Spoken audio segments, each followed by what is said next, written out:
बिस्मिल्लाहिर्रहमानिर्रहीम। मैं हूं उज़ैर अहमद ख़ान, आपका अपना होस्ट। आज हम आपको बताएंगे कल वफाकी दारुल-हुकूमत के इलाके चक शहजाद में एक 10 साला बच्ची फरिश्ता के साथ नामालूम अफराद ने ज़्यादती की और उसके बाद उसे कत्ल करके जंगल में फेंक दिया गया। 3-4 दिन तक उसकी लाश पड़ी रही। उसके लाश को जंगली जानवरों ने भंबोड़ा। वालिदैन अपने घर परेशान रहे, पुलिस को इत्तला की, फिर जंगल में से उसकी लाश बरामद हुई। लाश बरामद होने के बाद पता चला कि उस मासूम फरिश्ता के साथ किसी हविस के पुजारियों ने बलात्कार किया और उसके बाद उसकी जान भी ले ली।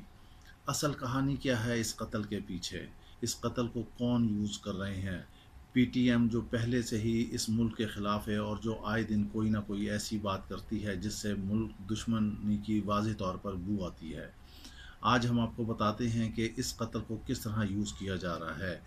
हमें ये लगता है कि जैसे बीबीसी जब मुक्ति बहानी की तहरीक चल रही थी तो बीबीसी ने उसे उठाया था, आज पीटीएम को इस तरह बीबीसी और वॉइस ऑफ अमेरिका उठा रहे हैं। पूरी बैनुल अक़वामी बिरादरी की आंख में पाकिस्तान की बढ़ती हुई तरक्की और यहाँ पर अमन हालात, पनपती हुई जमहूरियत को किसी तरह बर्दाश्त नहीं किया जा रहा, क्योंकि पाकिस्तान इस्लामी ममालिक की वाहिद एटमी क़ुव्वत है जो कि दुश्मनों की आंखों में खटकती है।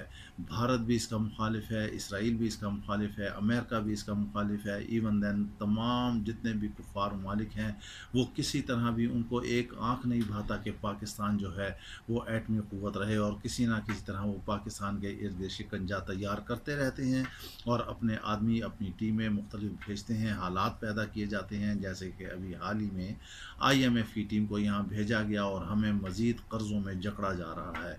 गो कि आज डॉलर डाउन हो गया है, हुकूमत ने कुछ ना कुछ इंटरफियर किया, मगर अभी हालात अभी मुख्तलिफ हैं, अभी मुश्किल हालात हैं, इनका मुकाबला करना पड़ेगा। हम बात कर रहे थे चक शहजाद में मासूम बच्ची फरिश्ता के कत्ल की, तो ये सिलसिला ऐसे है कि इसमें जो है नकीबुल्लाह महसूद जब कत्ल हुए थे उसके बाद से हम देखें कि पीटीएम ने इसको किस तरह यूज़ किया है। जब नकीबुल्लाह महसूद के कत्ल की हम मज़म्मत करते हैं वहाँ जनूबी वस्तान या कबायली इलाक़ों में, मगर यहाँ आकर कराची में आकर जिस तरह उसके कत्ल को यूटिलाइज़ किया गया, मुल्क के ख़िलाफ़ इस्तेमाल किया गया, मंजूर पश्तीन ने यहाँ आकर जलसे किए, वो इंतहाई काबिल मज़म्मत है। हमारी पाक फ़ौज को टारगेट किया गया। पाक फ़ौज के जवान हमारी सरहदों पर जाने दे रहे हैं, जाने अपनी कुर्बान कर रहे हैं, अपनी नींदें हराम कर रहे हैं। माओं के बच्चे जो हैं शहीद हो रहे हैं, बहनों के सुहाग उजड़ रहे हैं, बहनों के भाई जो हैं वो शहीद हो रहे हैं। उसके बावजूद अगर हम फ़ौज को टारगेट करें तो कितनी बुरी बात है। ये फ़ौज है तो हम हैं, ये फ़ौज कायम है तो हम हैं, अमन व अमान है, फ़ौज है तो अमन व अमान है, आज़ादी है तो फ़ौज है, फ़ौज के मरहून मिन्नत, ये सारी चीज़ें हैं। इसके बावजूद अगर हम उन्हें ही टारगेट करें तो ये इंतहाई गलत बात है। अब इस्लामाबाद में होने वाले कत्ल के बाद सोशल मीडिया पर एक खातून ने आकर ऐसी ऐसी खुराफात बकी हैं जिसकी जितनी मजम्मत की जाए वो कम है। उन्होंने फ़ौज पर इंतहाई गलीज़ इल्ज़ाम लगाए हैं कि जनूबी वज़िस्तान में कबाइल में आकर फ़ौजी जवान क्या करते हैं, कम अज़ कम उन्हें अपने दामन में देख लेना चाहिए था। पीटीएम अब इस कत्ल को इस तरह यूज़ करके क्या मुल्क में लिसानियत फैला रही है? क्या वो बांग्लादेश वाली तारीख़ यहाँ पर ज़िंदा करना चाहते हैं? पीटीएम वालों को ये जान लेना चाहिए कि पूरी कौम पाक फ़ौज के पीछे खड़ी है। जिस तरह से भी गलीज़ इल्ज़ाम लगा लें, जैसे भी कीचड़ उछाल लें, उन्हें मालूम है कि पाक फ़ौज किस तरह इस मुल्क के अमन व अमान और इस्तेहकाम के लिए क़ुरबानियाँ दे रही हैं। ये नामुमकिन है।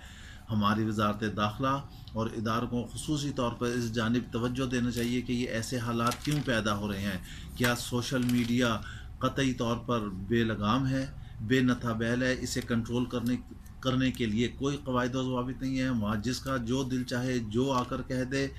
पाक फ़ौज इस वतन की ज़ामिन है, पाक फ़ौज अमन व अमान की ज़ामिन है, पाक फ़ौज हमारी सरहदों की मुहाफ़िज़ है। इस पाक फ़ौज की वजह से आज भारत और इसराइल जो हैं वो बिल्कुल शिकस्त खुर्दा हैं, वो हमारे साथ आँख में